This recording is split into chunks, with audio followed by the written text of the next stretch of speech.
You're watching Bloomberg Law. I'm Pacchia. We've been talking quite a bit about the student debt crisis in recent weeks. It's a problem that faces a lot of people in this country, and some are beginning to seek relief in the courts. My guest today is attorney Larry Eagle. Larry is a securities lawyer who recently became involved in a couple of lawsuits concerning student loans.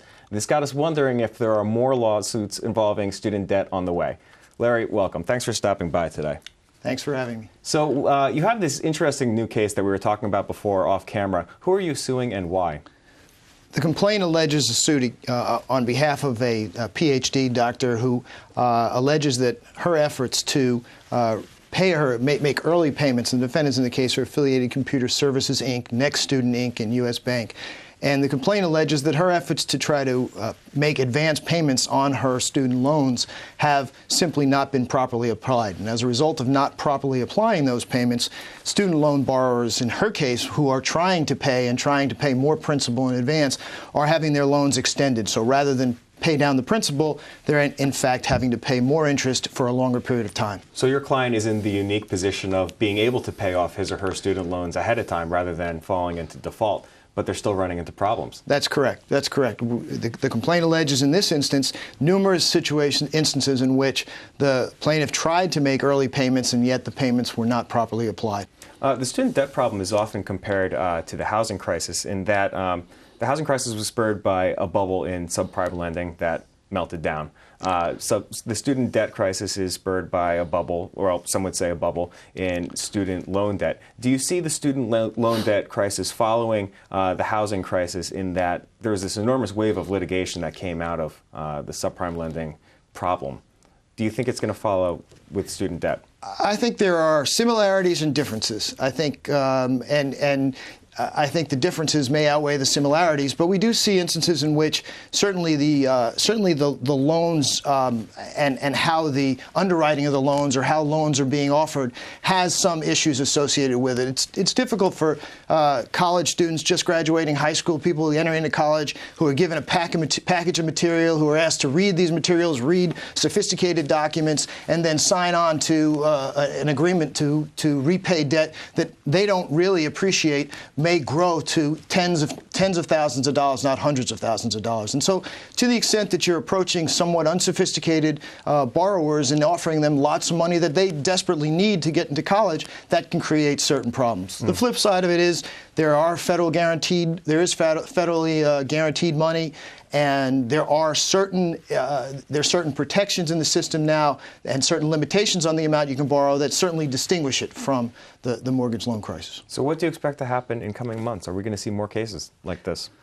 I can't tell you what we'll see as to whether you'll see more cases like this. I do think there are more unhappy student loan borrowers. I think the legislative course of action is one area. I know that Congress is taking a look at various different aspects of the student loan problem, including whether or not they ought to allow the arbitration requirement in these contracts. And so whether or not Congress will be the avenue for a little more activity remains to be seen.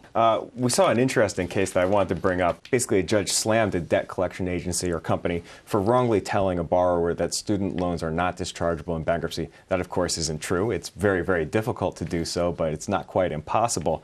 That said, how much malfeasance do you suppose is out there when it comes to collection firms pursuing student loans? I can't speak to that because I don't have a lot of experience watching or observing collection firms. I suspect it's going to depend on the firm and it's going to depend on the loan. I suspect there's some, in this case, is indicative of that, but I don't know how rampant it is. I can't really speak to whether or not it's any more prevalent. It hasn't been something that I've been exposed to in my practice. It's interesting. We have a big problem here. A lot of people have accumulated enormous amounts of student debt. They have really no recourse in the courts. Some people are going to try class action lawsuits like we're seeing with your client. Some people are going to try and file for bankruptcy to get that ever so valuable discharge. Not many are going to succeed in that. How do you think the situation is going to play out on the macro level in coming years? Well, I think one of the sort of new legislation initiative is the level payment, and essentially allowing borrowers to pay based upon an income determinative, and then pay through for a fixed period of time, sometimes 20 years, sometimes 10 years, based solely upon their income-based determinative of what the amount of the payment. At the end of that period, they'll have deemed to have paid it off. And I think that is an important initiative in the student loan area. It is gaining a little more traction, and I think it's something that will be a way of alleviating some of the burdens to student loans. That doesn't necessarily not quite principal help. reduction, but it's a start. Exactly. It doesn't really help those who have suffered under what occurred really in the last 10 years in terms of making money available, the cost of education skyrocketing, and then ultimately the legislation that barred any kind of substantial relief in bankruptcy absent some hardship. And the hardship, as you said, is not as easy as to establish as it might otherwise be. We had Congressman Steve Cohen on the program a couple of weeks back talking about a proposal that he has sponsored in the House of Representatives to essentially roll back the 2005 BAPSIPA amendments that made private student loans non-dischargeable in the bankruptcy code. That would only account for about 10% of the student debt outstanding, but how far do you think that would go? Should there be the political will to get that proposal passed through Congress, how far do you think that would go towards solving the big picture? I think it would be very, very helpful. It's a step in the right direction. It by itself won't solve the student loan crisis, but it certainly would be something that would help the problem. And I think my clients and those that I've consulted with would obviously support that legislation. Have you noticed an uptick in terms of people coming in the door or ringing you on the telephone asking you, do I have a case here? Is there any way that I can legally challenge my my obligation to repay my student loans? In fact, we have seen certainly more inquiries based upon the filing of this lawsuit, and in part, our focus has been on representing the client who has paid and who wants to pay more, and who's being sort of the effort of not being able to pay more. And so we've had several more inquiries based upon some publicity associated with this case, and each situation's a little bit different. You evaluate it, you look at it, you talk to the client, review the documents, and you go from there. Thanks so much for stopping by. Thanks, my pleasure. Thanks for having me. If you'd like to learn more about the cases and issues we just discussed, be sure to check out our offerings on BloombergLaw.com and also on the Bloomberg Terminal. You can see more of our videos on YouTube, and you can follow our updates on Twitter.